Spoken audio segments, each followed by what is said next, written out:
उभेरी ठेवरी सुंदर ते ध्यान उभेरी ठेवरी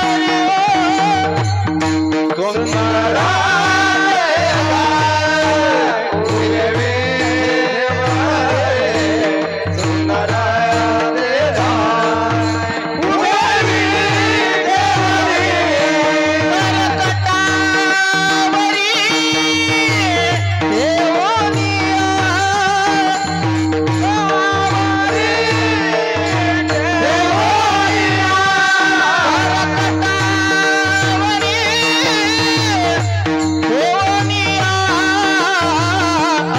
तुलसीहार गळा कास पीतांबर तुलसीहार गळा कास पीतांबर तुलसीहार गळा कास पीतांबर तुलसीहार गळा कास पीतांबर तुलसीहार गळा कास तुलसीहार गळा कास पीतांबर हार गळा कास पीतांबर तुलसीहार गळा कास पीतांबर तुलसीहार गळा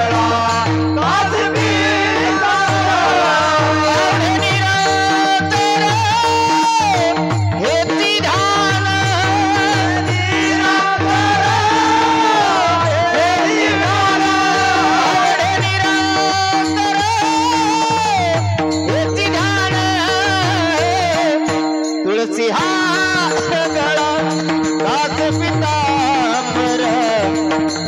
तुलसीहार गळा कास पीतांबर तुलसीहार गळा कास पीतांबर तुलसीहार गळा कास पीतांबर तुलसीहार गळा कास पीतांबर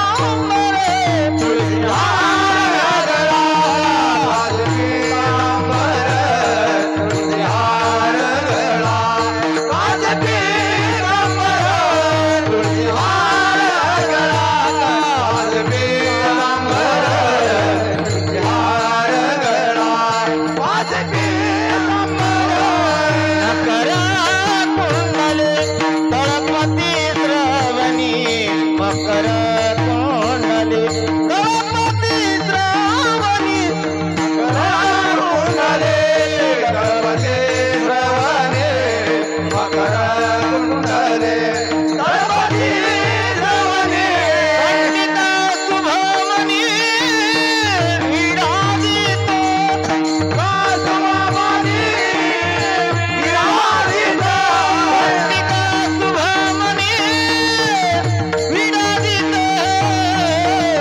तुलसीहार गळा कास पीतांबर हार गळा कास पीतांबर तुलसीहार गळा कास पीतांबर तुलसीहार गळा कास पीतांबर तुलसीहार गळा कास पीतांबर तुलसीहार गळा कास पीतांबर तुलसीहार गळा कास पीतांबर तुलसीहार गळा कास पीतांबर निरंतर हेती ध्यान निरंतर हेती ध्यान निरंतर हेती ध्यान तुलसीहार गळा कास पीतांबर हार गळा कास पीतांबर तुलसीहार गळा कास पीतांबर तुलसीहार गळा कास पीतांबर तुलसीहार गळा कास पीतांबर तुलसीहार गळा कास पीतांबर तुलसीहार गळा कास पीतांबर तुलसीहार गळा कास पीतांबर तुका म्हणे माझे हेची सर्व चूक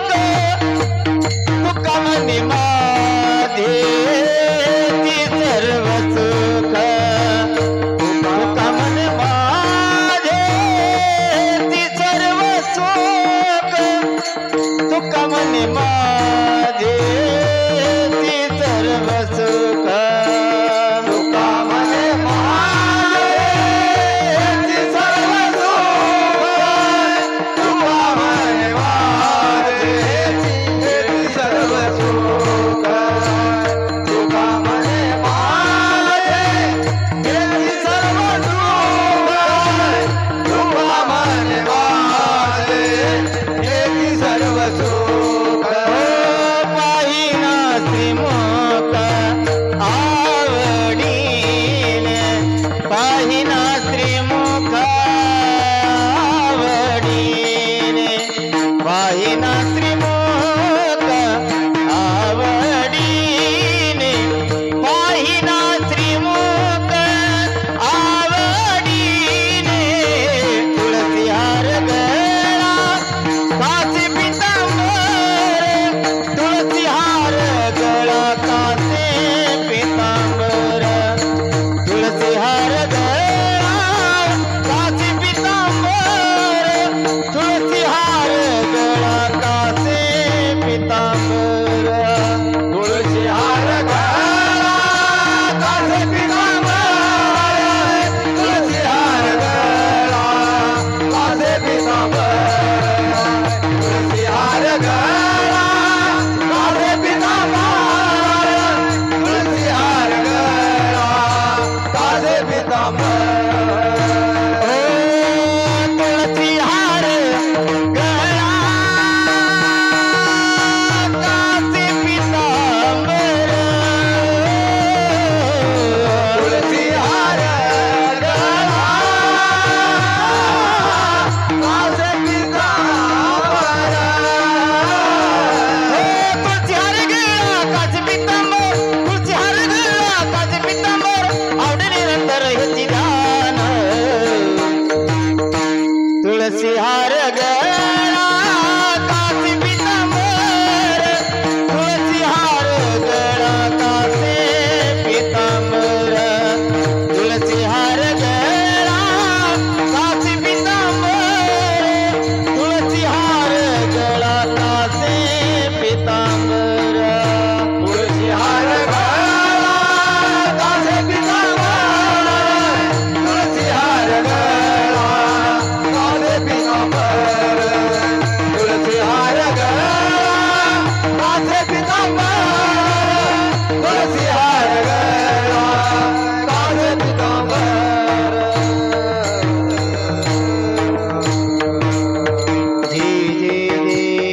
जय जय विठोबार कुमार जय विठोबार कुमार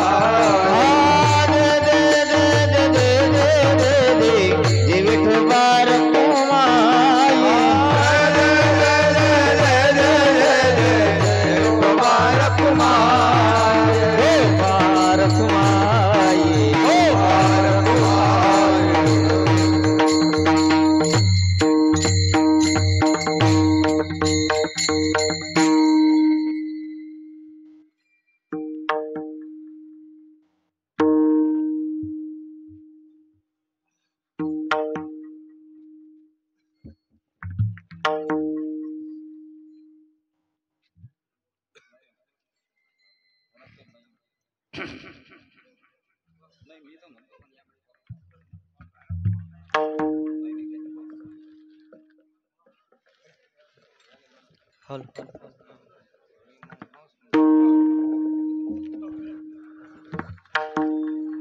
हॅलो हरि ओम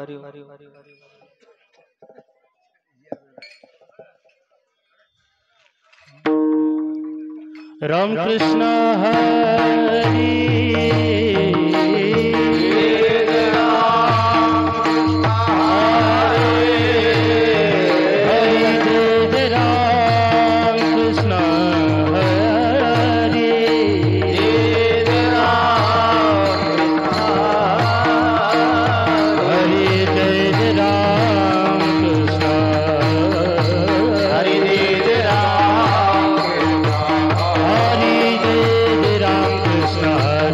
हरे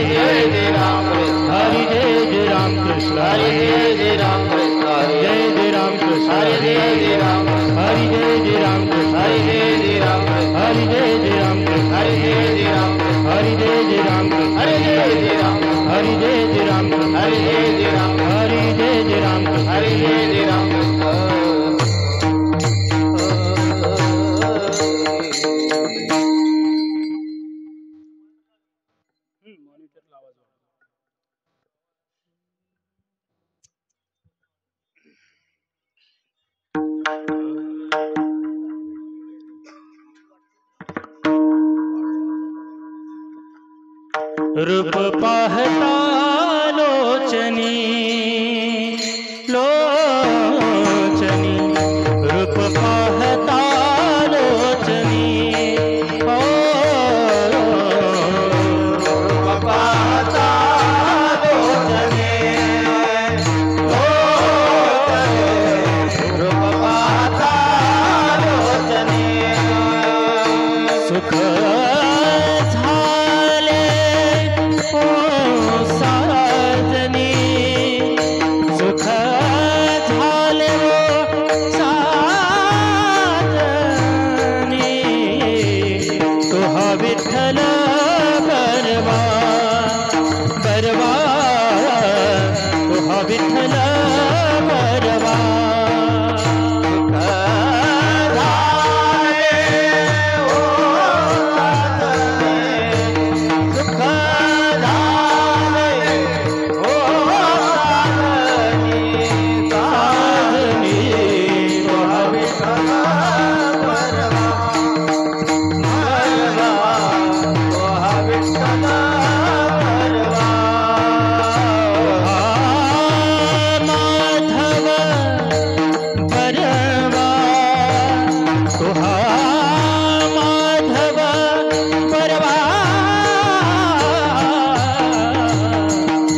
विठ्ठल बरवा बरवा तुहा विठ्ठल बरवा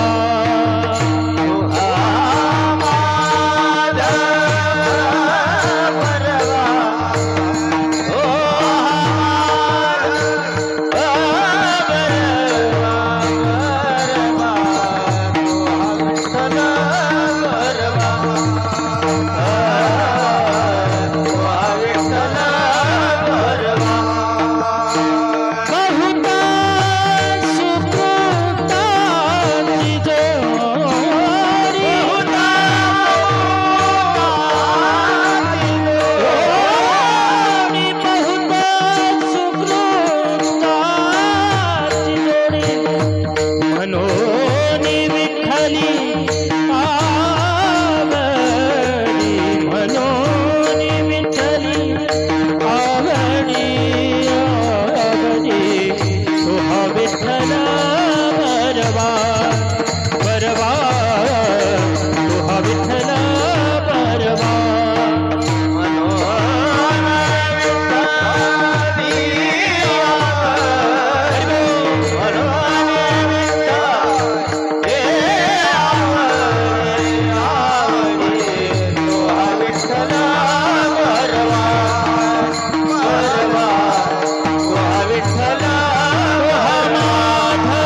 दसरा दिवाळी तुझी आम्हा सण दिवाळी तुझे आम्हा सण दसरा दिवाळी तुझी आम्हा सण दिवाळी तुझे आम्हा सण सखे संत जन भेटतील संत जन भेटतील सखे संत जन भेटतील अमुक जोडिल्या पुण्याची यारासी जोडिल्या सुखाची अमुक जोडिल्या सुखाची यारासी जोडिल्या सुखाची फार त्या भाग्यासी नाही लेखा भारत्या भाग्याची नाही लेखा भारत्या भाग्याची नाही लेखा धन्य दिवस आजी झाला सोनियाचा धन्य दिवस आजी झाला सोनिया धन्य दिवस आजी झाला सोनियाचा धन्य दिवस आजी झाला सोनिया पिकली हे वाचा राम नामे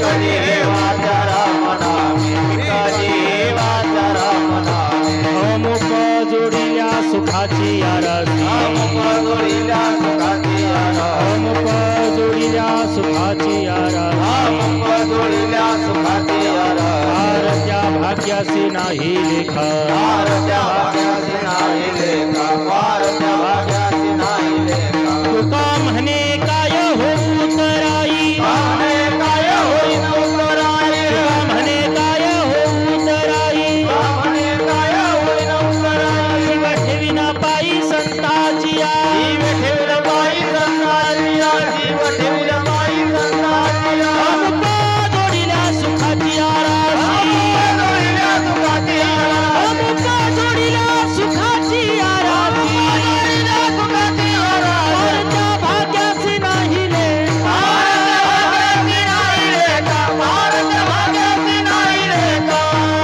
वार कुमाई वार कुमार वार कुमाई वार कुमार वार कुमाई वार कुमार वार कुमाई वार कुमाई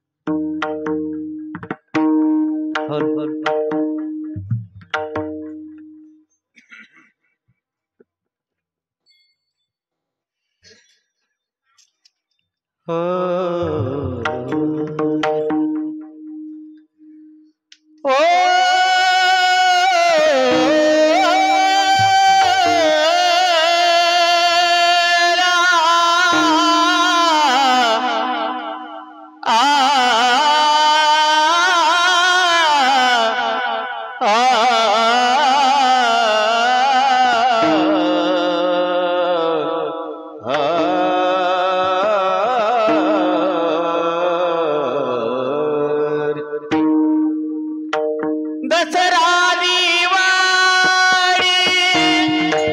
तुझी आम्हा सण दसरा दिवाळी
विठ्ठल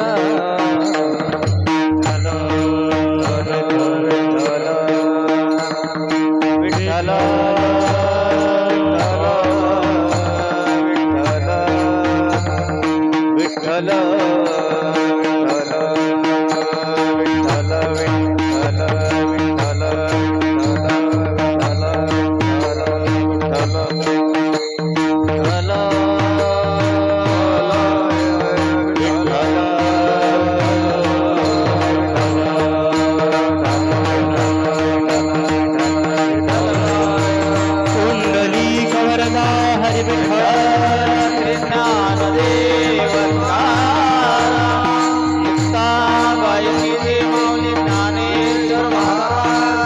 जगद्गुरु तुकाराम महाराज समर्थ सद्गुरु श्री गजानन महाराज की जय जगदम्बा माता की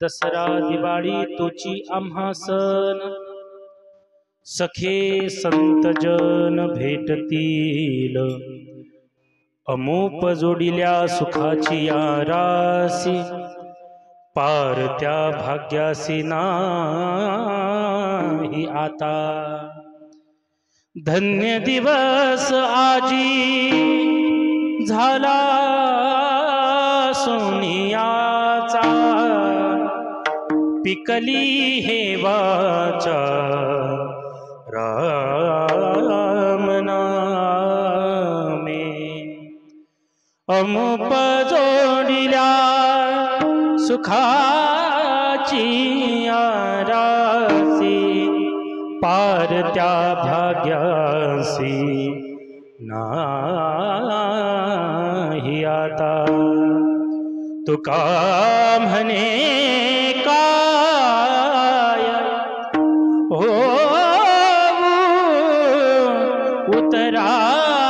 उतराई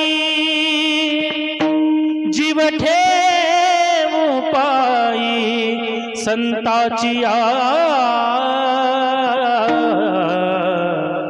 अमुप जोडिल्या सुखाची आरासी पार त्या भाग्यासी नाही आता विठ्ठल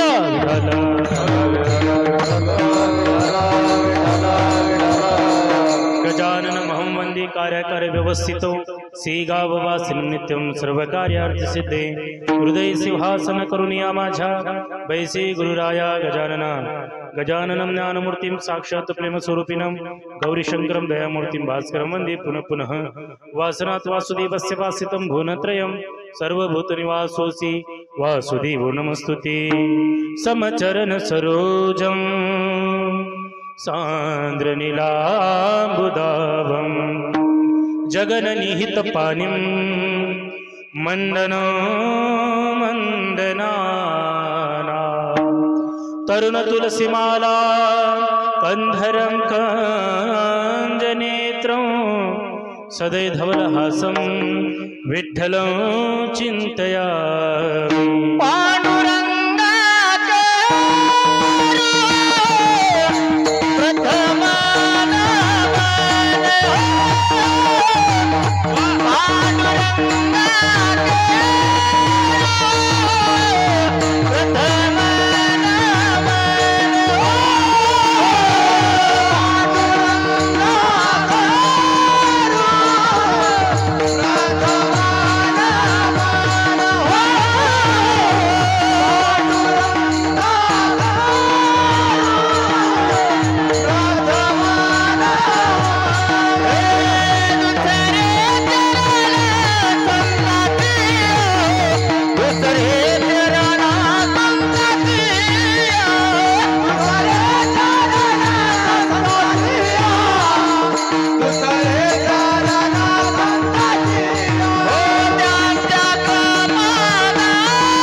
कथिता विस्तार बाबाजी सद्गुरुदास तुका निश्चिंत चित्तास विश्राम यावा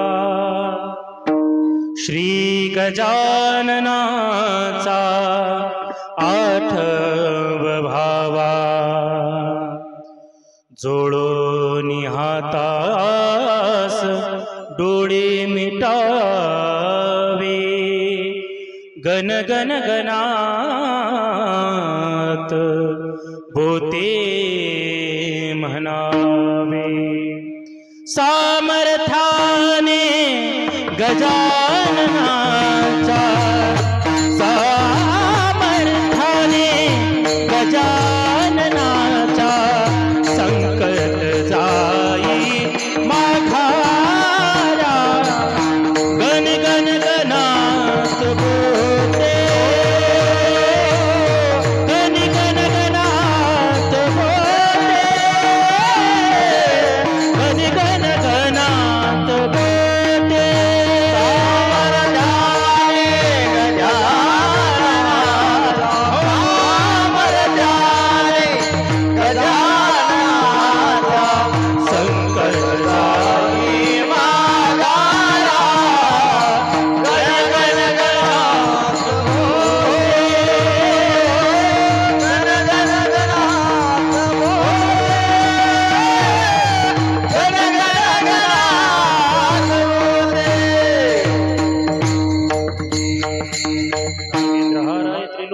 भस्मागराय महेश्वराय नित्याय शुद्धाय दिगंबराय तस्मै नकाराय नमः शिवाय सर्वमंगलमांगल्ये शिवे सर्वार्थ साधिके शरण्ये त्र्यंबके गौरी नारायणी नमोस्तुते अनादि अंबिका भगवती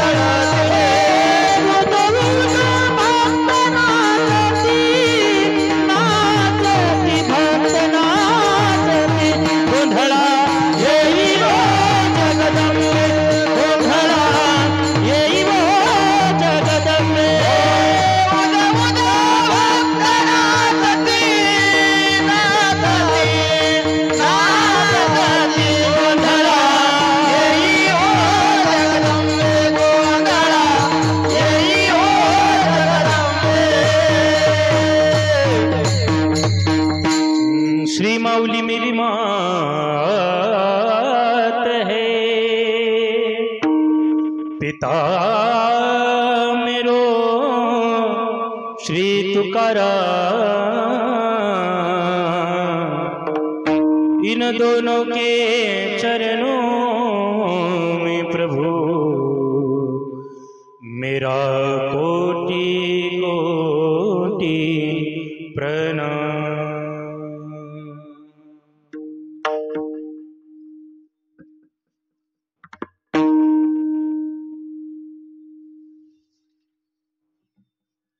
परम मंगलमय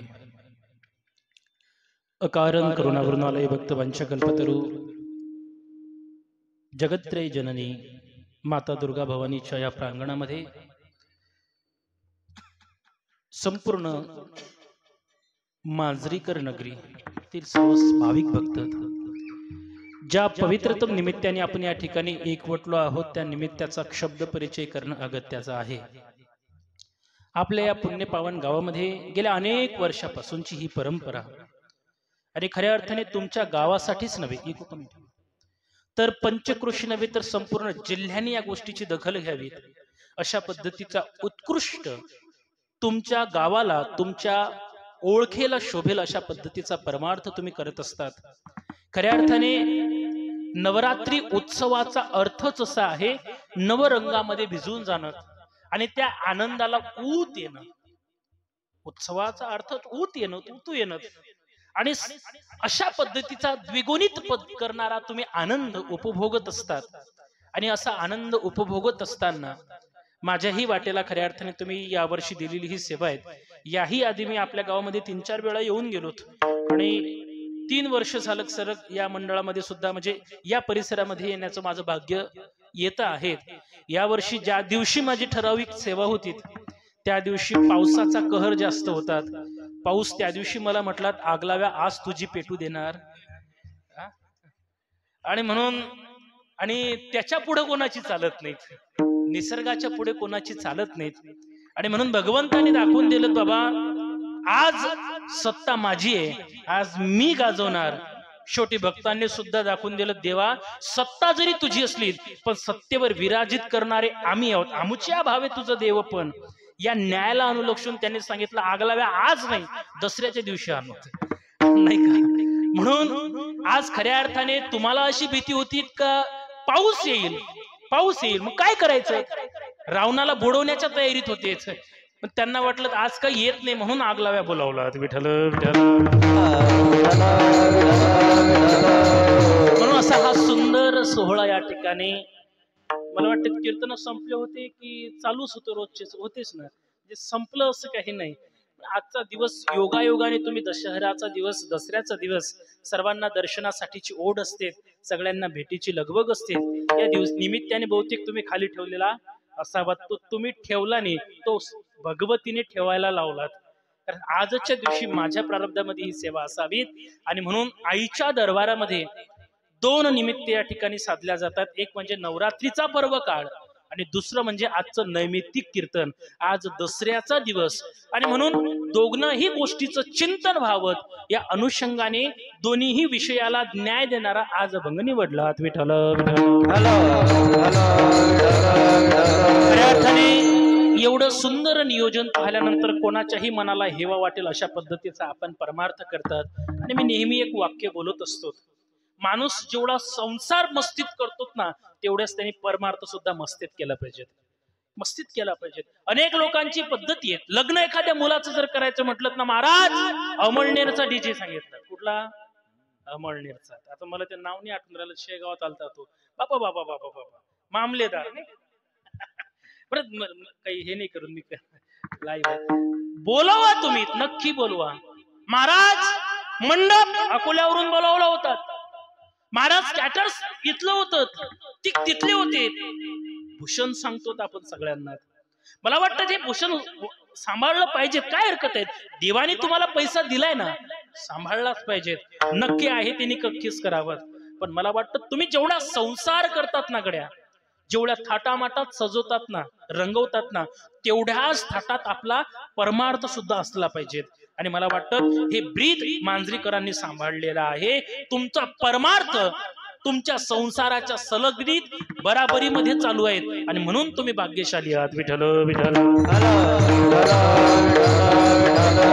सुंदर सोहळा तुम्ही करतात आणि या सोहळ्यामध्ये त्या सोहळ्याला अधिकची भर घालण्याकरता आदरणीय आमचे मृदंग महर्षी सोपानजी महाराज आहेत, आदरणीय विनोद महाराज आहेत, आपण आदरणीय सगळे. मला बऱ्याच लोकांचे नावं माहिती आहेत पण काही लोकांचे नाव माहिती नाहीत. आणि म्हणून संपूर्ण आपण माझे सगळे मंडळी, कारण काय आहेत, तुम्ही माझ्या एवढ्या जवळचे झाला आहात. मला असं वाटतं मी जर तुमच्या माझ्या मुखातून नाव घेतलं न जाणं तुम्ही माझ्या हृदयातून जर निघून गेलात ना तर पुन्हा तुम्हाला पकडायला वेळ लागेल. म्हणून तुम्हाला हृदयातल्या हृदयातच ठेवतो, नाही का. आणि असा हा जो सुंदर सोहळा या ठिकाणी साजरा केलाय आमचे आदरणीय संतोष भाऊ आहेत, सर्व सर्व सर्व मंडळी. आणि अशा या मंडळीच्या समवेत मला असं वाटलं उशीर झाला, लोक येणार नाही, उशीर झाला येणार नाही, पण आपली उपस्थिती खऱ्या अर्थाने परमार्थाची तुमच्या अंतःकरणामध्ये किती जिज्ञासा आहे हे दाखवून देते. विठ्ठल विठ्ठल.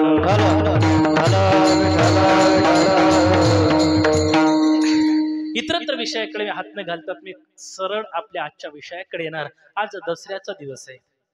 दसरा म्हटल्यानंतर प्रत्येकाच्या अंतःकरणामध्ये एक आनंद उल्हास आणि त्या ठिकाणी उत्साह निर्माण झालेला असतो. त्याच्या मागचं कारण सुद्धा तसंच आहे. 3.5 मुहूर्तापैकी एक मुहूर्त आजचा आहे, नाही का. गुढीपाडवा, अक्षय तृतीया, त्यानंतर आजचा दिवस आणि दीपावली पाडवा, जे तो बलिप्रतिपदेचा दिवस म्हणतो. हे 3.5 मुहूर्तापैकी एक मुहूर्त आहेत. आणि अशा मुहूर्तातला एक आज 3ऱ्या नंबरचा दसरा पूर्ण सोहळा, पूर्ण मुहूर्त. आजचा हा सोहळा आपण आपल्या संस्कृतीमध्ये आजच साजरा करतोय असं नाही, तर ही आपल्या पिढ्यानपिढ्या गेल्यात, पिढ्यानपिढ्या गेल्यात अशा पद्धतीचा सोहळा साजरा करत आलेत. असत्यावर सत्याचा विजय म्हणजे आजचा दिवस आहे. वाईट वृत्तीवर सत्याचा त्या ठिकाणी चांगल्या लोकांचा विजय म्हणजे आजचा दिवस आहे. विजयादशमी म्हटल्या गेलेल्या आहेत. आजच खऱ्या अर्थाने माझ्या जगत्रय जननी माता भगवतीने 9 दिवस युद्ध केलं आणि आजच्याच दिवशी महिषासुराचा वध केला. म्हणून सुद्धा आपण आज या महिषासुर मर्दिनीचा सोहळा साजरा करतो. तिने विजय मिळवला. दुसरं अत्यंत महत्वाचं आहे माझ्या रामप्रभू ज्या वेळेला महर्षी नारदांचं ऐकून रावणाने त्यांची पत्नी हरण केली, माता सीतेला त्या ठिकाणी पळवून नेलं. माझ्या रामप्रभूंनी रावणाला समजून सांगण्याचे अनेक प्रयत्न केलेत, पण ऐकेल तो रावणच कुठला. आणि म्हणून त्या ठिकाणी माझ्या रामप्रभूंनी आश्विन प्रतिपदेपासून ते 9 दिवस रामप्रभूंनी पारण केलं, उपवास केले, व्रत केलं. आणि खऱ्या अर्थाने 1 वर्षानंतरचा तो जो काही कालावधी असेल, बरोबर आजच्याच दिवशी त्या रावणाला मृत्यूदंड दिला, त्याला मारून टाकलं. केला रावणाचा वध, केला रावणाचा वध, केला रावणाचा वध,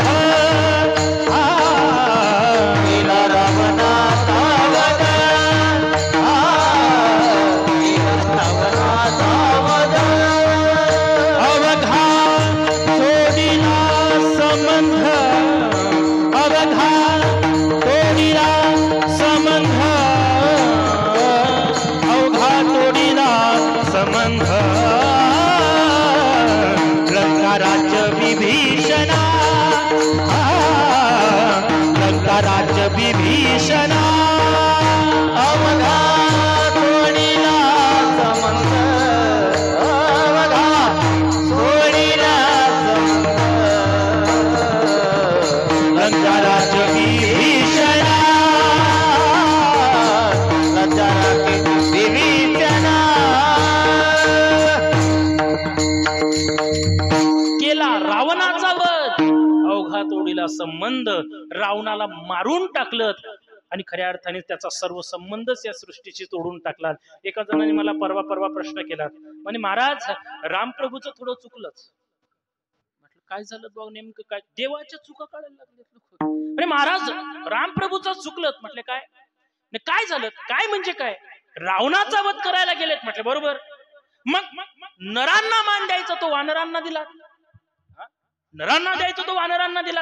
आम्हाला का सोबत नेलं नाही? आम्ही जर रामप्रभूच्या सोबत गेलो असतो, आम्ही काय रावणाला मारू शकलो नसतो? त्यांनी सैनिक म्हणून नरांना नाही वानरांना नेलं. हे रामप्रभूचं चुकलं. म्हटलं बरोबर आहे गळ्या तुझ्या, पण देव जे काही करतात ना त्याच्या मागे काहीतरी कारण असतात.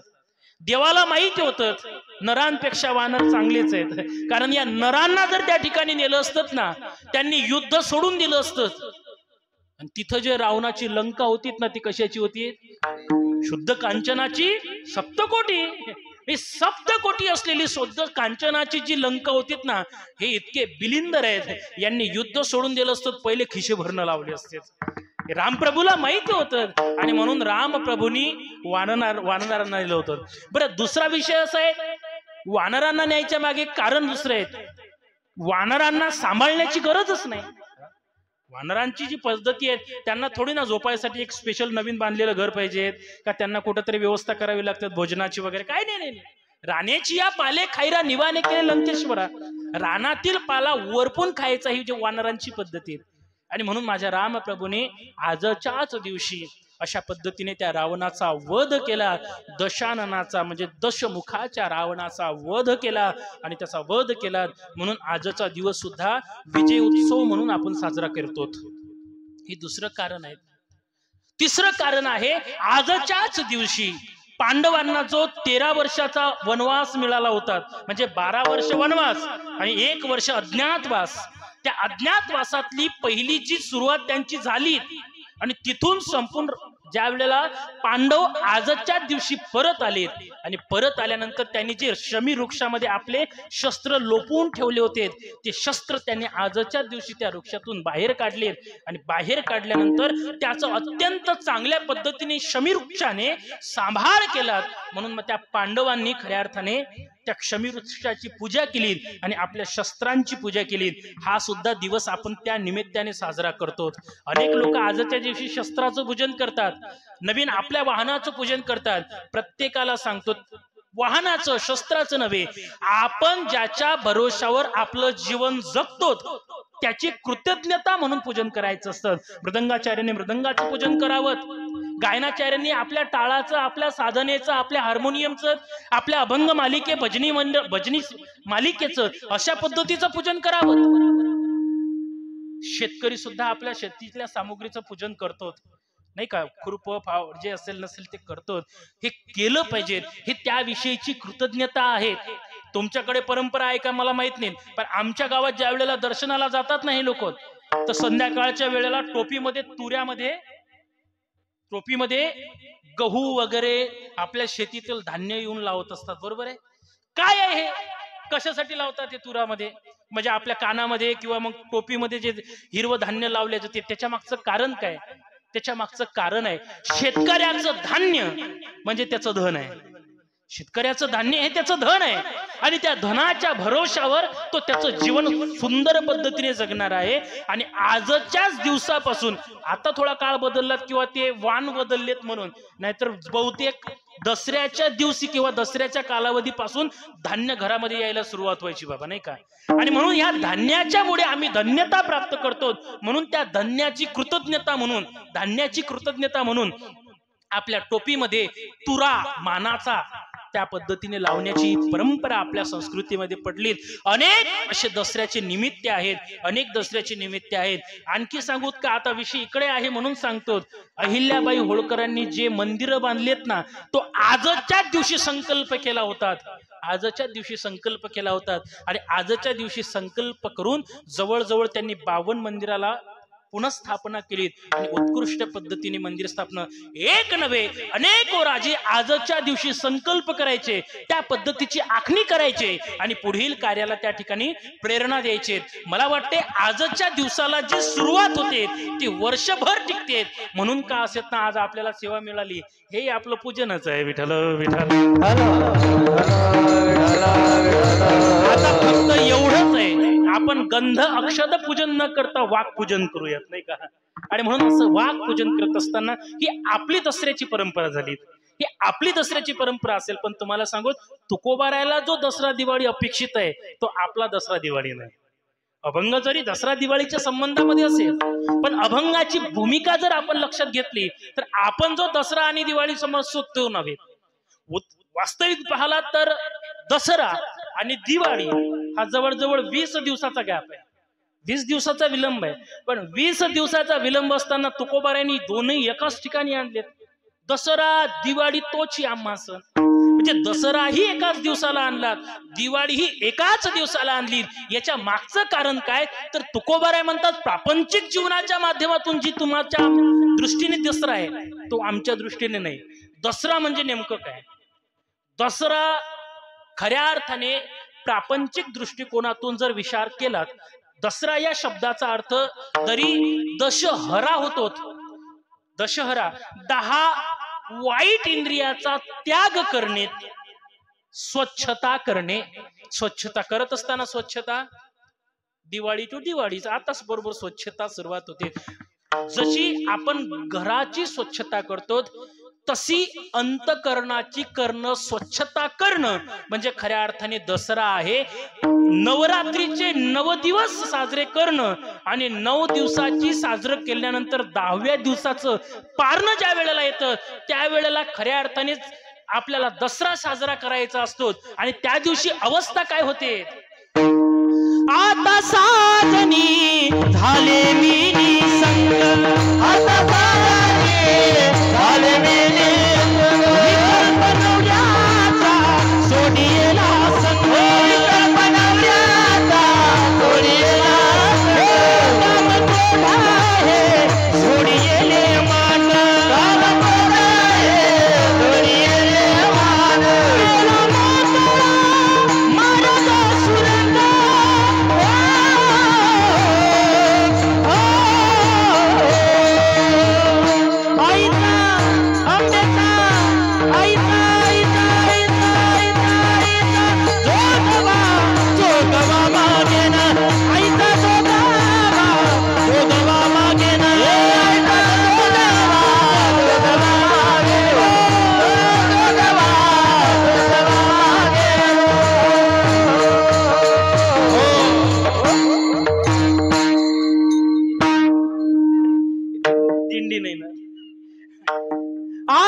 साजनी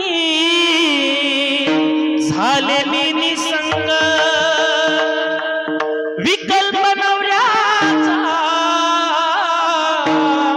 सोडियेला संग काम क्रोध हे झोंडियेले माग केला मोकळा मार्ग सुरंग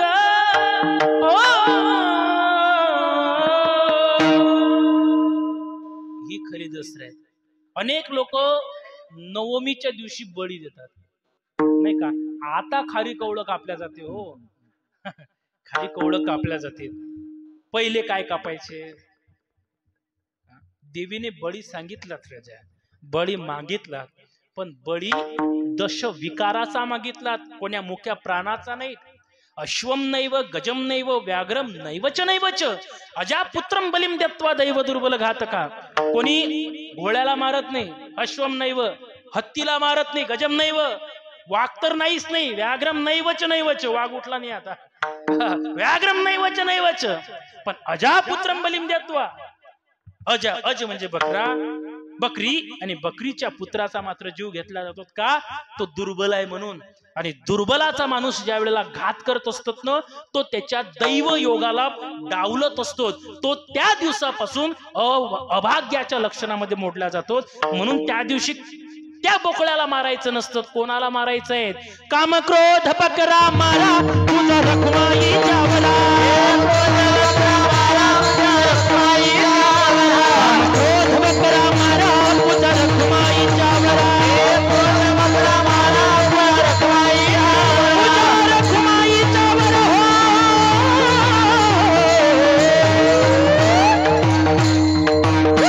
आम्ही गोंधळी गोंधळी गोंधळी गोंधळी का गोविंद गोपाळाचे मेडी मेडी मेडी का. आम्ही गोंधळी गोंधळी गोंधळी गोंधळी ना गोविंद गोपाळाचे मेडी मेडी मेडी.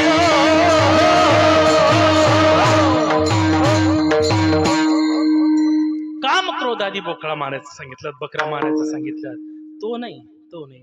आपण आपल्या जिभेच्या चोचलेसाठी करतो, सर्व जिभेच्या चोचलेसाठी करतो. आम्ही ज्या वेळेला सौंदाळ्याला उठाव केला होतात ना, सौंदाळा माहिती आहे तुम्हाला, आम्ही सगळ्या महाराज मंडळी मिळून काही लोकांनी आम्ही उठाव केला. ते लोक म्हटलेत महाराज सत्यानाश होईल तुमचा. लाईव्ह कीर्तन चालू आहे, ऐकू द्या. सत्यानाश होईल म्हणून तुमचा, तुम्ही ही परंपरा मुळीच काढू नका, देवी क्रोधित होईल. म्हटलं काय भोगायचं ते आम्ही भोगूत, पण फक्त एकदा बंद करून बघा. खरंच सांगतो, उलट काया पालट झाला, पण नुकसान कोणाचं झालं नाही. अरे ती आईच काय कामाची, जी लहान मुलाला, अज्ञात मुलाला जर मारत असेल स्वतःच्या चोचल्यासाठी, तशी देवी कधी करू शकत नाही. आणि म्हणून देवी मागते, तिला बकऱ्याचं भोजन हवंय, पण कुठल्या, या 10 बोकळ्यांचं हवंय. काम क्रोध मद मत्सर दंभ अहंकार हे षड विकार, आणि अशा पद्धतीचे हे सर्व 6 विकार, आधी अशा पद्धतीची आशा ममता लोभ अहंता हे सर्व मिळून अशा पद्धतीची याला नाश करण्याची तिथी जर कुठली असेल तर आजची तिथी आहे दशहरा, दसरा.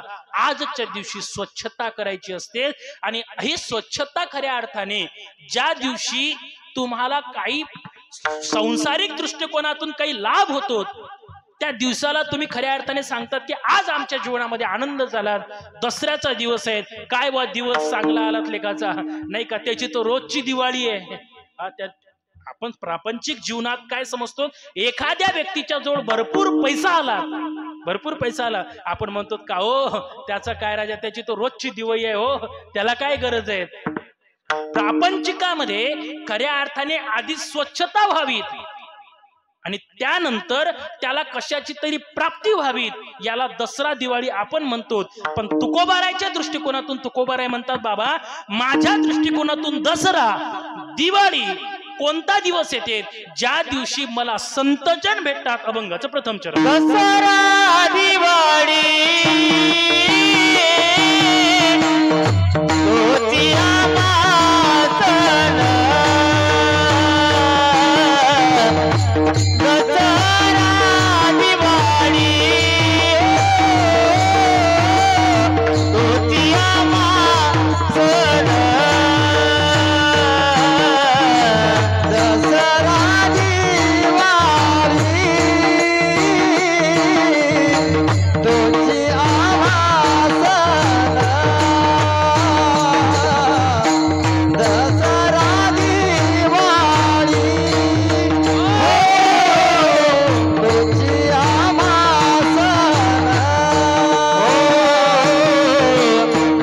दसरा दिवाळी तोची आम्हा सण दसरा दिवाळी तोची आम्हा सण दसरा दिवाळी दिवाळी तोची आम्हा सण दसरा दिवाळी तोची आम्हा सखे संत जन सखे संत जन सखे संत जन भेटती माग सखे संत जन आहो सखे संत जन सखे हो सखे संत जन सखे संत जन सखे संत जन भेटती माग अमोबा जोडील्या सुखाची आराधे अमोबा जोडील्या सुखाची आराधे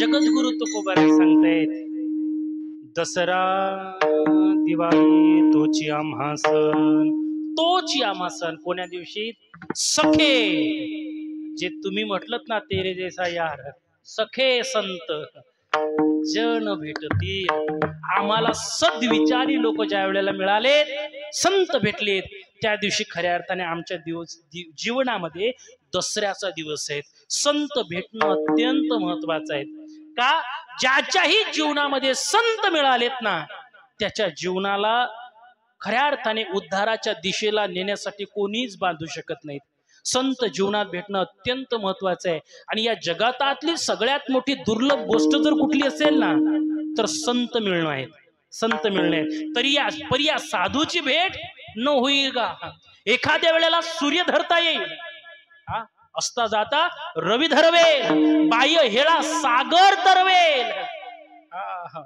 पर या साधूची भेट ना होईल का साधूची भेट होऊ शकत नाही आणि अशा दुर्मिळ असलेल्या संतांची ज्या वेळेला भेट होते ना खऱ्या अर्थाने त्या संतांच्या सोबत आपलं जीवन घालवणं कृतार्थ करणं हा दसरा दिवाळीचा सोहळा आहे आज आपण भाग्यवान आहोत आज या मातेच्या दरबारामध्ये आपण येऊन बसलात आज दसऱ्याच्या दिवशी असं म्हणू नयेत आज खऱ्या अर्थाने जेवढे आज तुम्ही परंपरा सांभाळलीत ना ही परंपरा फार मोजक्या गावामध्ये राहिलीत नाही का एकतर आजच्या दिवशी आपण सगळ्यात महत्वाचं आहे आपण आपल्या वडीलधाऱ्यांपुढे नतमस्तक होतो आजचा दिवस असा म्हणतात बाबा दुश्मन जरी असला तरी त्याच्या पाया पडतात पाया पडायचं मागचं कारण आहे शरणागती असते त्याला एक सांगायचं असतं बाबा दुःख सारं विसरा आला दसरा दुःख सारं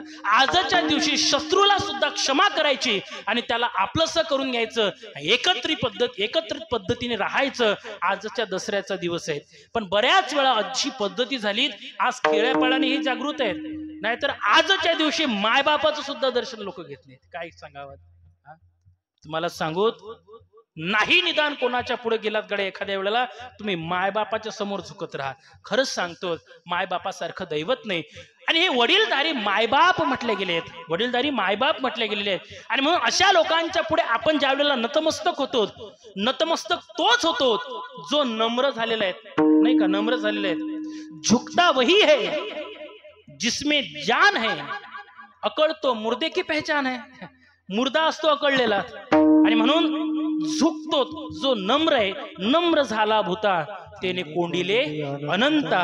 खऱ्या अर्थाने वडीलधाऱ्यांच्या पुढे झुकणं, त्यांना नतमस्तक होणं आणि त्यांच्या सद्विचाराला आपल्या अंतकरणात ग्रहण करणं हा आजच्या दिवसाचा योग.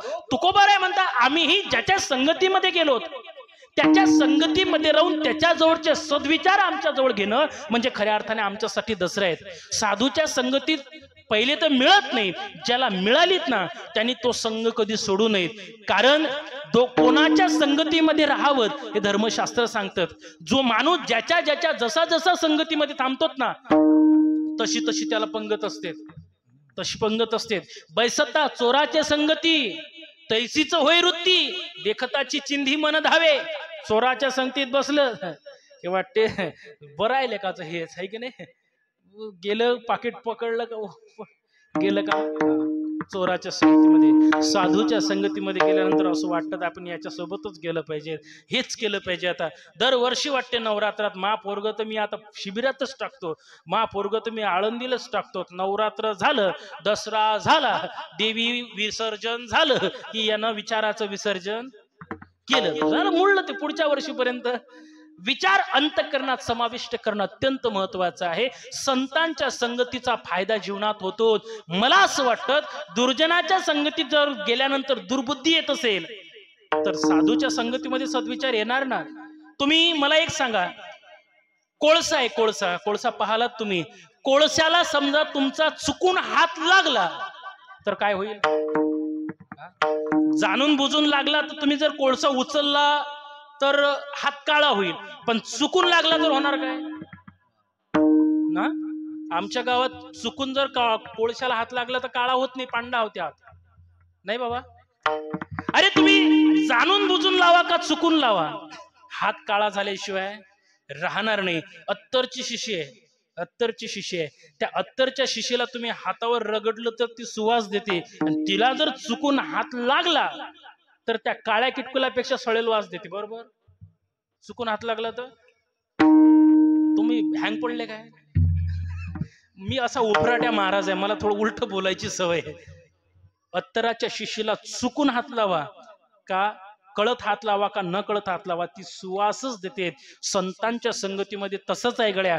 तुम्ही चुकून लावा का कळतपणे लावा का न कळतपणे लावा, जीवनाचा उद्धार झाल्याशिवाय राहणार नाही. मग कोळसाला हाती घेऊन हात काळे करायचे का अत्तराच्या शिशीला लावून सुवासित करायचे हे आपल्या हाती आहे. पण तुम्ही जर मला विचारलं महाराज आम्ही काय केलं पाहिजे तर मी सांगेल, संतन के संग लाग रे, संतन के संग लाग रे, तेरी अच्छी बनेगी. संतन के संग लाग रे, तेरी अच्छी बनेगी. संतन के संग लाग रे, तेरी अच्छी बनेगी. संतन के संग लाग रे, तेरी अच्छी बनेगी.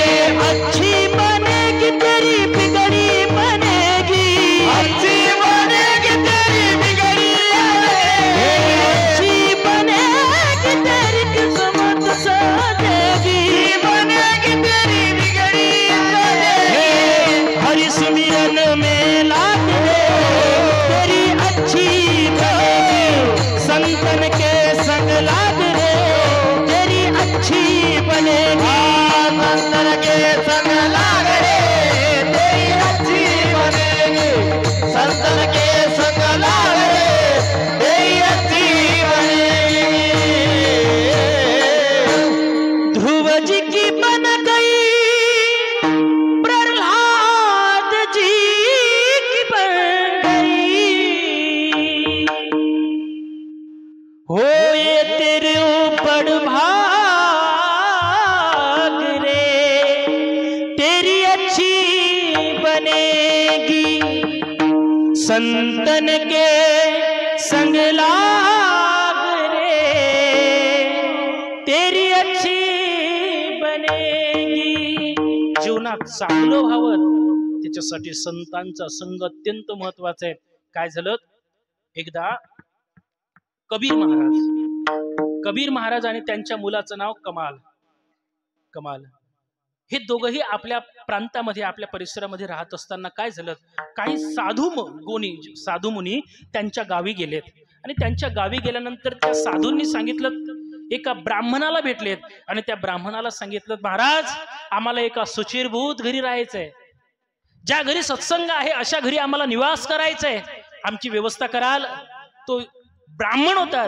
त्या ब्राह्मणाने सांगितलं, महाराज असं घर तुम्हाला जर पाहिजे असेल ना, असं घर जर तुम्हाला पाहिजे तर तुम्ही माझ्या घरी न राहतात एक कबीरजी म्हणून आहेत, त्या कबीरजीच्या इथं राहिलं पाहिजेत, कबीरांच्या घरी गेलं पाहिजेत.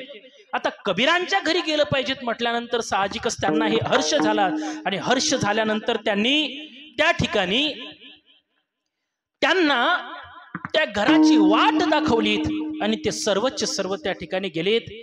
ज्या वेळेला साधू मुनी कबीरजीच्या घरी पोहोचलेत, कबीरजीला अति उल्हास झाला, आनंद झाला. त्यांना वाटलं साधू आपल्या घरी आलेत, किती आनंदाची बाब आहे. त्यांनी त्या ठिकाणी यथासांग त्यांचं पूजन केलं. एकादशीचा दिवस होता आणि अशा एकादशीच्या दिवशी त्या साधू महात्म्यांना थांबवलं.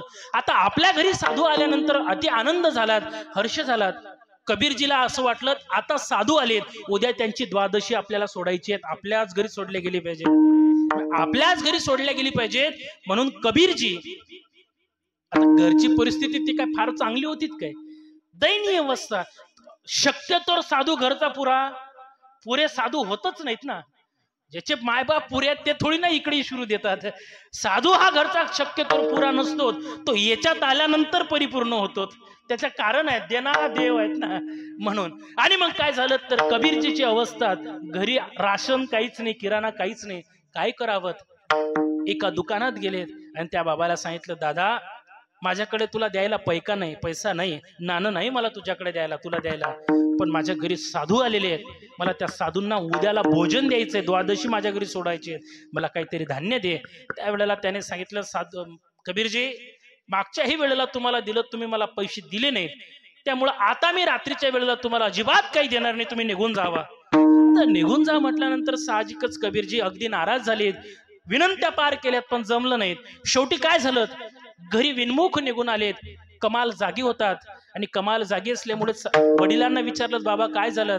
सांगितलं, बाळा अशा पद्धतीचं राशन आणण्यासाठी गेलो होतो, पण काय सांगावं त्यांनी मला राशनच दिलं नाही. राशन दिलं नाही बाबा तुम्ही मला शिकवण दिलेली आहे, देव जोडे तरी करावा अधर्म. देव जोडायचा असेल तर एखाद्या वेळेला जर अधर्मही झाला तर त्याचं पातक लागत नाही. म्हटले मग काही नाही. म्हटलेत, बाबा माझी इच्छा आहे, मग जर साधूंनाच आपल्याला भोजन द्यायचं आहे ना, मग आपण चोरी करू ना, चांगल्या कामासाठी चोरीचं काही हरकत नाही. म्हटले असं चला. म्हटलेत मग दोघेही बापलेक गेलेत. कमालांनी ते दुकान उघडलं, त्यातील पाहिजे तेवढं राशन घेतलं आणि राशन घेतल्यानंतर सांगितलं, बाबा हे राशन घ्या आणि तुम्ही निघा.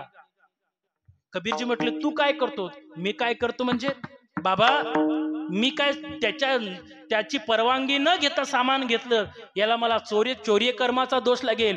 मी आता त्याला उठवतो आणि त्याला उठवल्यानंतर सांगतो, बाबा तुझ्या दुकानातलं आम्ही काही सामान घेतलं, तुझे पैसे आम्ही उद्या आणून देईन, आणि आता जे आम्ही चोरून दुकान उघडलं ते पुन्हा लावून घे, नाहीतर काही चोर येतील आणि ते तुझं धन चोरून नेतील, याच्यासाठी मी त्याला उठवतो. कबीरजी म्हटले, अरे चूक होईल का, तू जर त्याला उठवलं ते तुला शिक्षा करतील ना. म्हटले, बाबा तशी वेळच येऊ देत नाही, त्यांनी मी त्याला उठवलं का मी पळ काढतो.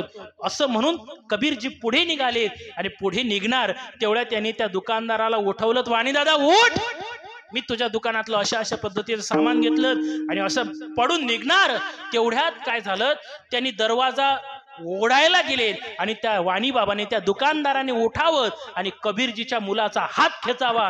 जसा कमालजीचा हात खेचायला लागले तिकडे कबीरजी ओढतायत, इकडे हे ओढतायत, दोघांच्या मध्ये त्या ठिकाणी कबीरजीचा मुलगा अडकलाय. आणि मुलगा अडकल्यामुळे आता परिस्थिती अशी झाली, त्याला शिक्षा द्यायची होती याला, आणि याला दुसऱ्या ठिकाणी कबीरजीला त्यांचा पुत्र दिसू द्यायचा नव्हता. शेवटी कमालांचे पुढे ऐकून घ्या, अत्यंत महत्वाचा विषय आहे. कमालांचे शब्द आहेत. म्हटले, बाबा तुम्ही हे राशन घेऊन घरी जा. म्हटले, बाळा मी जाईल, पण आता तुलाही पकडलं जाईल, त्याचं काय. म्हटले, बाबा राशन घेऊन घरी जा, पण जात असताना फक्त एक काम करा. म्हटले, काय काम करायचं आहे. म्हटले, काहीच नाही, जात असताना माझं शीर घेऊन जा. म्हटले, असं का. म्हटले, बाबा तुम्ही जर माझं शीर नेलं नाही तर परिस्थिती अशी होईल, मला जर यांनी पकडलं तर उद्या सर्व गावामध्ये बॉम्ब होईल की कबीरांच्या मुलाने अशा पद्धतीची चोरी केली, आणि ही चोरी जर केली तर साधू आपल्या घरी जेवणार नाहीत, आणि साधू जर आपल्या घरी जेवले नाही तर मला वाटतं आपलं दुर्भाग्य ओढावल्या जाऊ शकतं. आणि म्हणून माझी इच्छा आहे, तुम्ही माझं शिरच घेऊन जा. या दुकानदाराने पकडलं तरी सुद्धा मी त्याला कोण आहे हे समजणार नाही. म्हटले कबीरजी म्हटले, बाळा, अरे मी तुझा बाप आहे, आणि बाप एखाद्या आपल्या डोळ्यासमोर मुलाचं शिर थोडी करू शकतो. ते काय 2025 आहे का बापाचं शिर उडवायचं, मायला मारायचं, किंवा माय बापाने मुलाला मारायचं? हे काय 25 आहे का? म्हटले माझ्याच्यानं होणार नाही. म्हटले बाबा तुम्ही काहीच करू नका, मला काय करायचं ते मी करतो. खरं सांगू, कमालांनी आपल्या स्वतःचा शिरच्छेद स्वतः हाताने केला, आणि धड बाबाला धड त्याच्या हाती राहिलं. शिर सांगितलं बाबा घेऊन जा. म्हणजे आधीचा विषय सांगतो बघा, शिर कापायच्या आधी सांगितलं बाबा माझं शिर घरी नेल्यानंतर आईला फक्त एवढं सांगा की तू माझ्या मुलाचं शिर धडा तिथं ठेवलेलं आहे, पण जोपर्यंत साधू आपल्या घरून जेवून जात नाहीत तोपर्यंत रडायचं नाही. कबीरांच्या हाती मुलाने शिर कापून दिलं. कबीरजी घरी गेले, विचारलं आईंनी कुठं गेलाय माझं बाळ?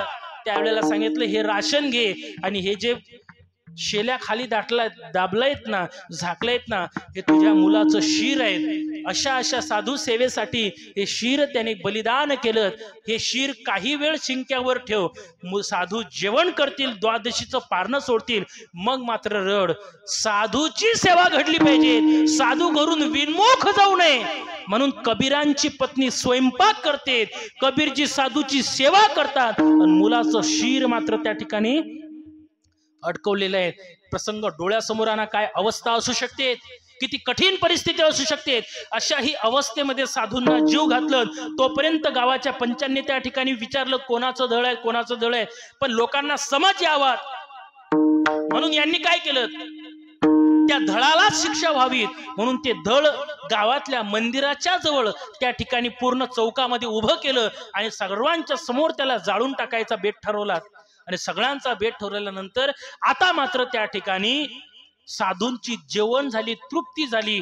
साधूंची तृप्ती झाल्यानंतर साधू ज्या वेळेला निघायला लागलेत, त्यांनी दान दक्षिणा दिलीत, निघायला लागलेत, त्यावेळेला मात्र साधू निघून गेल्यानंतर कबीरांची पत्नी कमालासाठी रडायला लागते. आणि रस्त्याने जाता जाता ज्या वेळेला साधू महात्म्यांनी पाहलत मंदिराच्या जवळ काहीतरी गोंधळ चालू आहे, काय आहे म्हणून विचारणा करतात. सांगितलं रात्रीच्या वेळेला चोरी करताना हा मुलगा सापडला, आणि सापडल्यामुळे खऱ्या अर्थाने त्याला आता जाळल्या जाणार आहेत. साधूंनी विचारलं कबीरजी हे कोणाचं मूल आहे?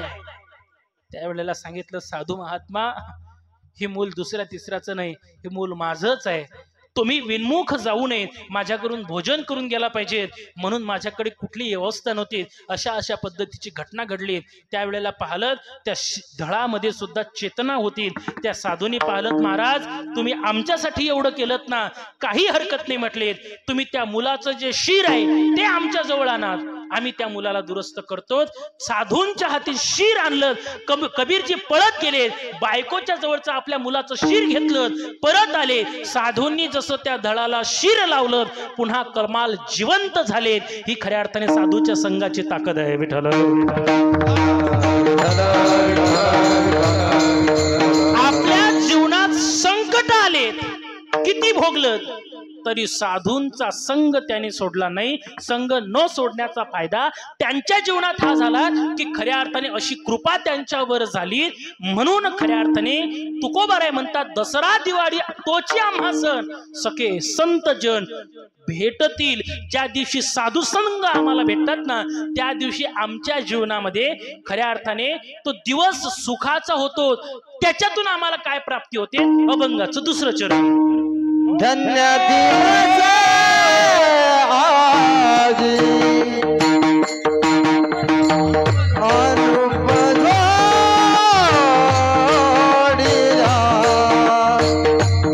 सुखाची या राशी अनुप जोडिला सुखाची राशी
अमूप जोडिल्या सुखाची या राशी किंवा पुण्याची या राशी, दोन पाठभेद आहे.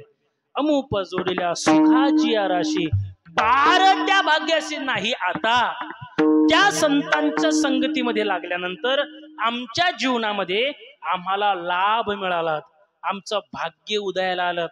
कधी भाग्य उदयाला येतात? भाग्याचा उदय ते हे जोडी संत पाय. साधूच्या संगतीमध्ये लागल्यानंतर आपल्या भाग्याचा उदय होतो आणि दुर्बुद्धीच्या लोकांच्या संगतीमध्ये आल्यानंतर आपला विनाश होतो, आपण नाशाच्या वाटेवर जातो. कोणाचा संग जीवनात असणं महत्वाचं आहे. साधूचा संग उद्धार करतो, खऱ्या अर्थाने शांत वाट दाखवते, मोकळी वाट दाखवते. ज्या मार्गाने गेल्यानंतर आपला उद्धार होईल ती वाट दाखवते. आणि दुर्बुद्धीच्या लोकांच्या संगतीमध्ये गेल्यानंतर आपलं वाट चांगली नाही, आपलं वाट टोळं होते, नाही का? वाटोळ होतं. आपल्याला वाटोळ करायचं का वाट मोकळी करायची हे आपल्या हाती आहे. पण सज्जनाच्या संगतीत वाट मिळते आणि दुर्जनाच्या बुद्धीमध्ये वाट लागते. समजण्याकरता दृष्टांत सांगतो बघा. काय झालं, एक नवीन जोडपं अकोल्यामध्ये राहायला गेलं, म्हणजे असं शहराच्या ठिकाणी राहायला गेलं.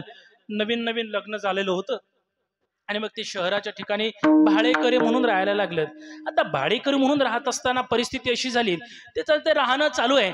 आणि राहत असताना एक दिवस पतीने फोन केला, अगं आज दसऱ्याचा दिवस आहे आणि आजच्या दिवशी माझी अशी इच्छा आहे, बाकीचं सगळे तर बेत बनवते पण माझी इच्छा आज ना मला पुरणपोळी खायची आहे, तू पुरणपोळी करशील का? ते म्हटले, अहो धनी पती काय तुमच्यासाठी, मला काय हरकत आहे, तुमच्यासाठी म्हटलं मी पुरणपोळीच करते, काहीच चिंता करू नका.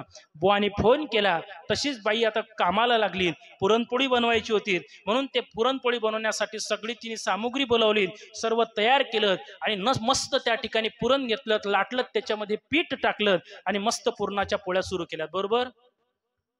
हा, पुरणात पीठ का पिठात पुरण?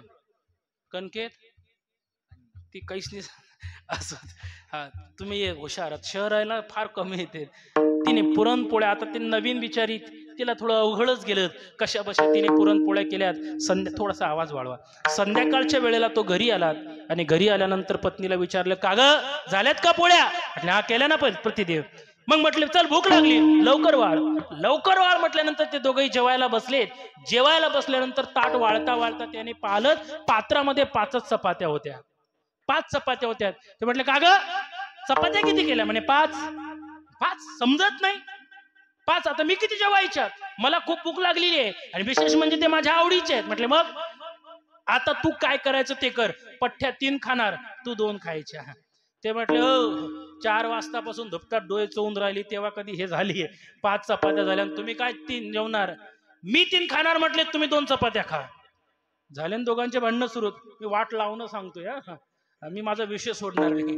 हा, दोघांचे वाद सुरू झाले. तो म्हणे मी 3 चपात्या खाईल, ते म्हणे मी 3 चपात्या खाईल. दोघांचे भांडणं सुरू झाले. 3 3 3. शेवटी दोघांनी एक कट रचला, प्लॅन रचला. ते म्हटले, जो सगळ्यात आधी बोलीन तो 2 खाईल, जो सगळ्यात आधी बोलीन तो 2 खाईल.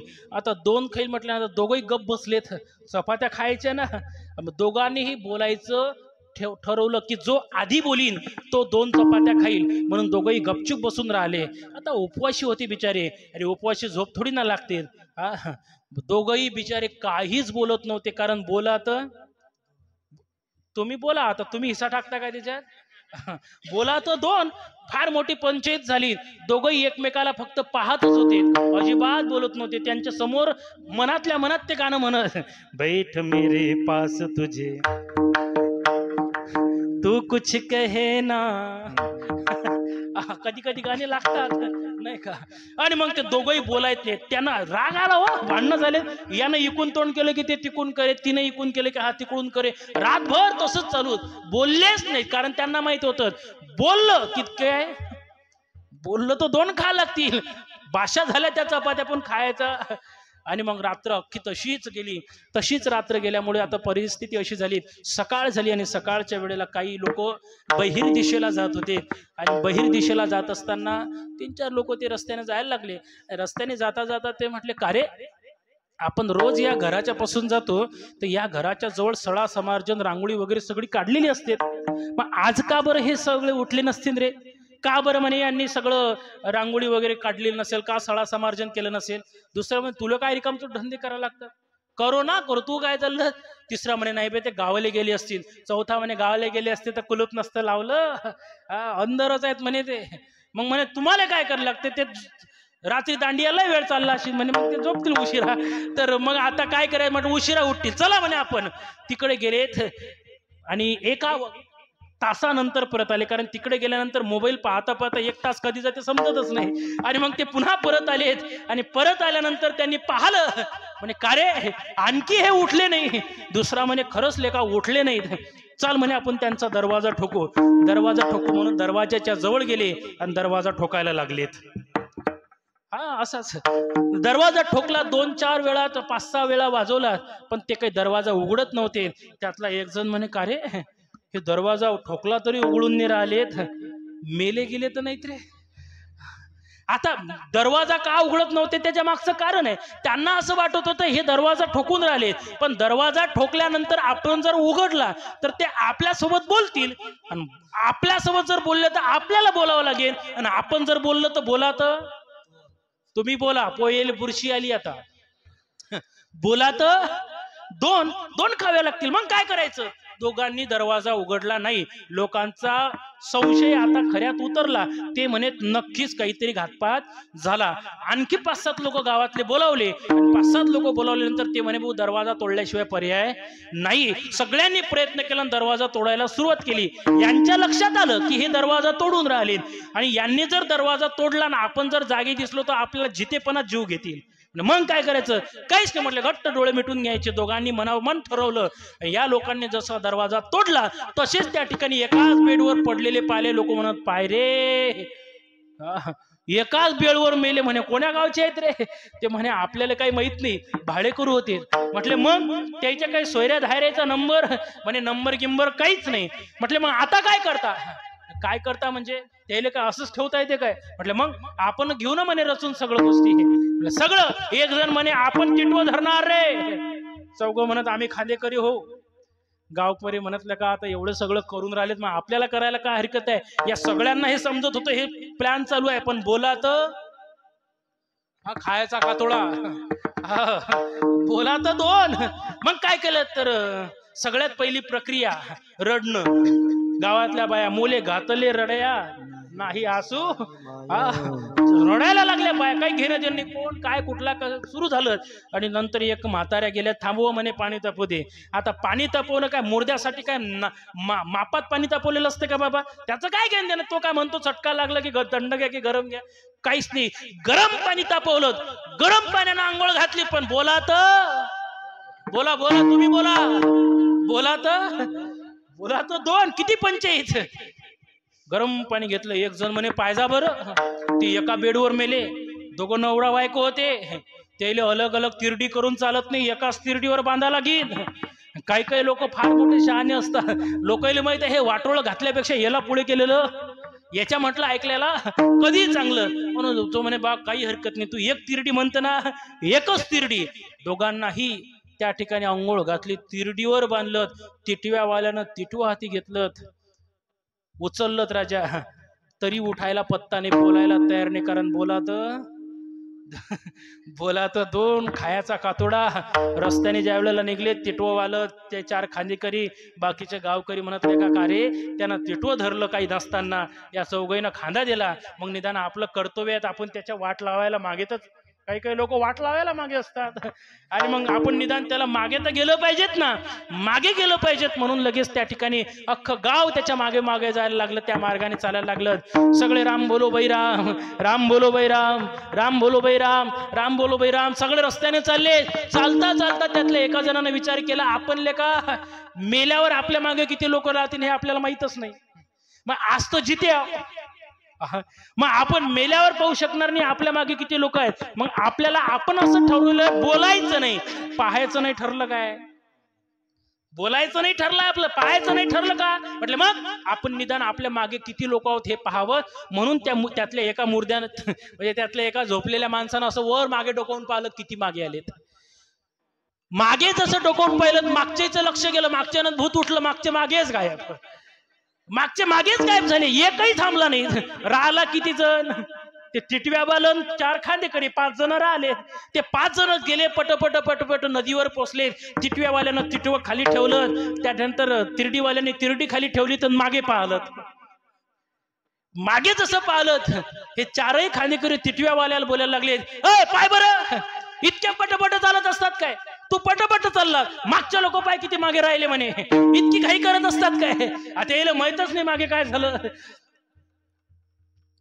त्यातला एक शहाणा होता, तो म्हणे कशाला भांडण करतात, जाऊ द्या ना म्हटले, झालं तर झालं, काय करायचं म्हटले, लोक येपर्यंत सरण रचून घ्या, येतीलच. त्या 5 जणांनी सरण रचलं, सरणावर ठेवलं, तरी बोलात बोलात 2 सरणावर ठेवलं, घासलेट टाकलं. आता आगलाव्याले फोन लावतील. हा, आपण पुरा फायदा घेतो या आडनावाचा. आगलाव्याला फोन लावतील. तेवढ्यात त्यातल्या एका जणाच्या लक्षात आलं की आता मरा लागते, आणि आता मेल्यापेक्षा बोललेलं कधी बरं. त्यातलं एक जण राहिलं जोरात बोलायला लागलं, जाऊ द्या मरू द्या तिकडे, तू खाय 3, मी खातो 2. ते लोक किती होते? 5. असं म्हटलं, जे लोकांनी पळ काढला, आजही त्या नदीवर कोणी गेला, ते म्हणते नदीवर गेल्यावर 2 मागत येत, नदीवर गेल्यावर 3 मागत येत. कोणाच्या मागे गेलं पाहिजे? खऱ्या अर्थाने ज्याच्या जीवनामध्ये, ज्याच्या मागे गेल्यानंतर आपलं जीवन उतराई होईल, कृतज्ञ होईल, अशा लोकांच्या मागे गेलं पाहिजे. नाहीतर समजा आपण जर अशा वाटोळं करणाऱ्या लोकांच्या मागे जर गेलोत ना, तर आपला नाश नक्कीच झाल्याशिवाय राहणार नाही. आणि म्हणून तुकोबराय म्हणतात की अनूप जोडिल्या सुखाची या राशी. आम्ही त्या साधूंच्या मागे गेल्यामुळे आमच्या जीवनात फायदा झाला, आम्हाला सुखाच्या राशीच्या राशी प्राप्त झाल्यात. पूर्वी राशी नसायच्यात नाही का बाबा, राशी त्याचं माप नसायचं. अशा राशी सुखाच्या आपल्याला प्राप्त होतात. पारत्या भाग्याशी नाही, आता भाग्याचा उदय त्या ठिकाणी होत असतो. का हो? भाग्याचा उदय झाला की काय होतं? त्या साधू संतांच्या संगतीमध्ये आल्यानंतर आमचा भाग्य उदय होतो. आमच्या मुखामध्ये खऱ्या अर्थाने राम नाम येते, त्याने आमची वाचा पिकते. अभंगाचं 3रं चरण.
काही ग्रामपंचायतचा ठराव गिराव गेलाय का? म्हणजे हे जसे कीर्तनकार लोक बोलावल्या जातात, हे पैसे देऊन असतात, हे गायकवाद हेच म्हणतील हेच वाजवतील, असा काही ठराव व्हायलाय काय? असं काही हे असे बसले जसे आगलायचे तेरवी वैर काही वाजवणं नाही, म्हणणं नाही, अशानं थोडी जमणार. सगळ्यांनी हात वर करा, सगळ्यांनी ज्याला ज्याला हात आहे त्याने हात वर करा. दुर्गा मैया हात असून तो हात वर करणार नाही.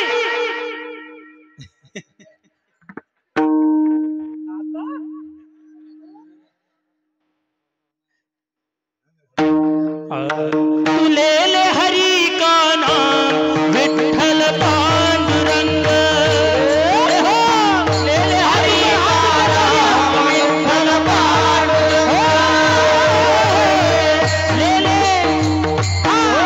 तुलेले हरी का नाम विठ्ठल पांडुरंग, विठ्ठल पांडुरंग, विठ्ठल पांडुरंग, विठ्ठल पांडुरंग, विठ्ठल पांडुरंग, पांडुरंग, विठ्ठल पांडुरंग, विठ्ठल पांडुरंग, विठ्ठल पांडुरंग, विठ्ठल पांडुरंग, तुलेले हरी का नाम विठ्ठल पांडुरंग, तुलेले हरी का नाम विठ्ठल पांडुरंग, विठ्ठल विठ्ठल पांडुरंग, विठ्ठल विठ्ठल पांडुरंग, विठ्ठल विठ्ठल पांडुरंग, विठ्ठल विठ्ठल पांडुरंग, विठ्ठल विठ्ठल पांडुरंग, विठ्ठल विठ्ठल पांडुरंग,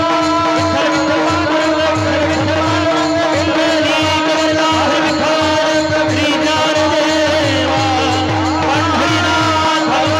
विठ्ठल विठ्ठल पांडुरंग,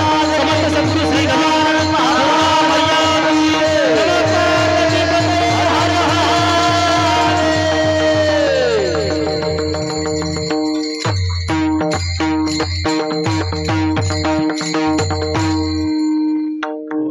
करा, हात खाली करा.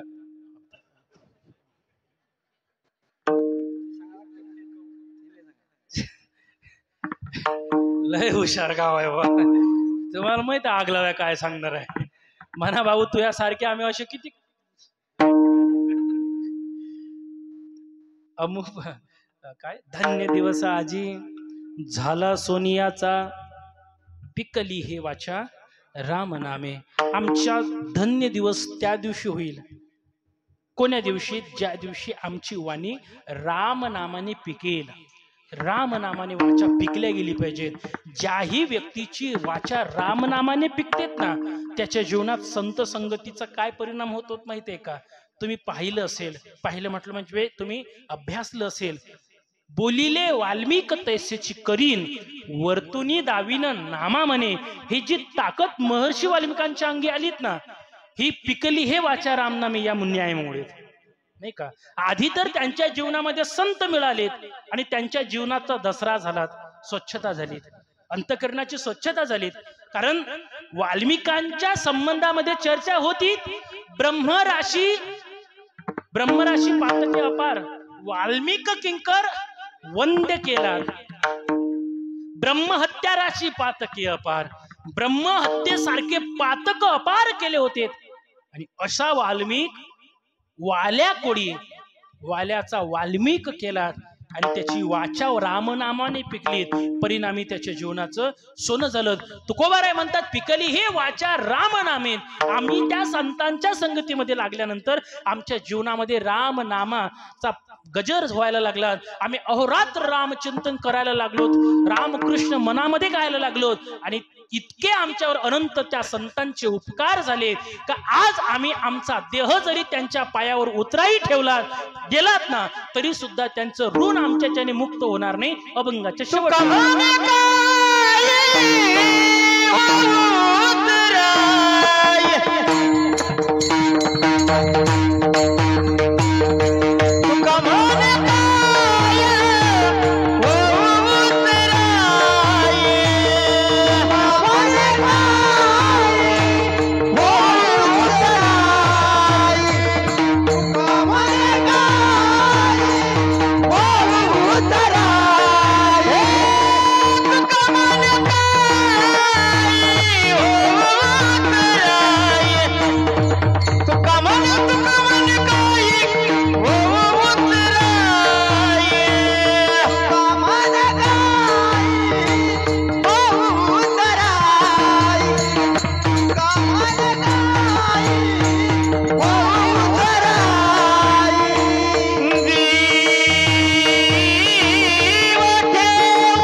पायी संताची या खऱ्या अर्थाने एवढे गोळ संत संघ आपल्याला मिळालात का? कधी वेळ होते हे समजते नाही का?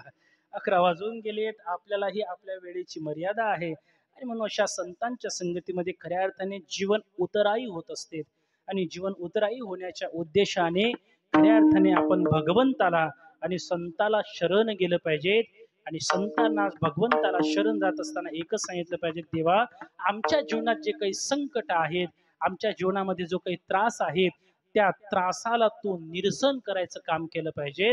आणि म्हणून खऱ्या अर्थाने या जगतामध्ये जर शरण जाणारं व्यक्तिमत्व कोणी असेल तर ते एक तर संत आहेत, दुसरा भगवंत आहे. आणि यांनी एवढे उपकार केले आहेत की त्यांच्या ठेविता हा पायी जीव थोडा, तुका म्हणे काय होऊ उतराई, जीव ठेवू पायी संताची या.